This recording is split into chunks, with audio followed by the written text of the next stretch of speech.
Welcome to another episode of GeekOutdoors.com. So whenever you make the move from using your phone over to a camera, there's going to be a lot to learn. And one of the most important skills that you're going to learn is focus, specifically manual focus and autofocus. Now, I've done many videos on autofocus with my Panasonic G85 camera. If you wanted to see those videos, I'll leave in the description area below. But today, I wanted to talk about using manual focus, especially if autofocus for video is just not great on your camera like it is for mine, because whenever you use manual focus, you're going to learn a lot more about your camera, and manual focus is normally the way that filmmakers shoot all their videos. So let's go ahead and get to this tutorial and learn how to focus manually. So what I'm going to show you right now are some of the easiest ways that I use the manual focus.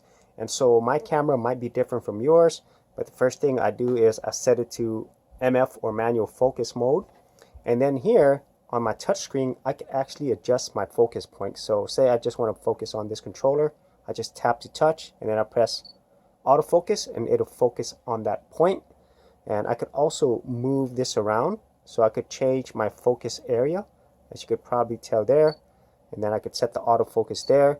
So that's normally the easiest way I do that. Now for some cameras that might not have this touch screen and you might have to use your joystick to adjust the focus area. And another huge thing that I use that you might or might not be able to see is a feature called peaking. And so this is something that not all cameras have, but what it allows you to do is set colors to where it's going to be the sharpest. Okay, so it uses this contrast based system to see what is your sharpest point, and that's what it allows you to do. And at the same time, at least on my camera, you can change the peaking colors. The peaking color I have set here is red. It makes it really easy for me to tell. So whatever areas are red inside the screen, that means those are the areas that are being focused on and are sharpest. And so I use peaking quite a bit. And so I'm going to show you how that works in the menu. But most of the times I just go ahead and use this touch screen. I focus on the area I want, and then I press on autofocus, and then that will go ahead and set my focus point. So let me show you how I set up my peaking in my menu for my Panasonic G85. So I have to go to the menu, and then I'll go to the video settings right here under custom, and then it should be on page 4 or 5 if I remember correctly. So I'll keep going down, and there is peaking. And now I could set the colors that I want for peaking. So right now I have it to red, but there are many other colors available. So that's how I'm able to turn peaking on the Panasonic G85. And so in this scene, I'm actually manually focusing everything. So as I'm moving around, I'm looking at my touch screen, and then I'm pressing the autofocus function whenever I get to the area where I wanted to focus. And as I'm moving around, I'm doing my best to pull focus manually. Now this is something that does take time to learn how to do well. And as a matter of fact, for most movies, when they're using manual focus, they have people who are professional focus pullers. So all they do is they manually focus each one of these scenes. And obviously what they do is way more complex, but this is just to show you how you could manually focus using your camera. So whenever you're using manual focus, one of the most important things to learn is learning how to do that through your lens. So whenever you look at your lens, you have two different rings. You have the zoom ring, and then you have your focus ring. So the zoom ring allows you to zoom in and out, and then the focus ring allows you to focus on your image. And this is something that takes a long time to learn if you want to be skillful at it, because whenever they're shooting movies, this is how they are focusing. They're manually doing it through here. And then for myself, I'm just now learning how to use the focus ring to do things like rack focus. So I'm going to show you some examples of me focusing manually using just the focus ring. So in this very first example, you see that the foreground is really blurry and the background is clear. And so what I'm doing is I'm doing this whole thing called rack focusing, where I'm changing the focus points from the front and the back and vice versa. And the way the focus ring works is whenever you turn it to the right, it focuses on the objects in the front. And then when you focus to the left, it'll start focusing on the objects behind it.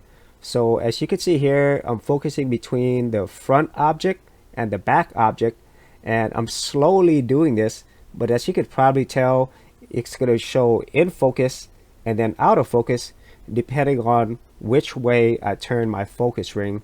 And so that's a real simple way to understand how you could use the focus ring to get the type of focus that you want. So now we're doing the same thing here, except it's indoors. I'm focused on the object in the front, and then I'm slowly focusing on the objects in the back. And this is where the biggest advantage come in by using the focus ring, is that you can control the speed in which you focus and also the level of focus, whereas you really can't get that whenever you are using autofocus. And so now I'm outdoors. I am using manual focus, and this is the mode that I use 99.9% of the times when I'm outdoors. When I'm indoors, there are times that I do use it, but when I'm outdoors, it's pretty rare.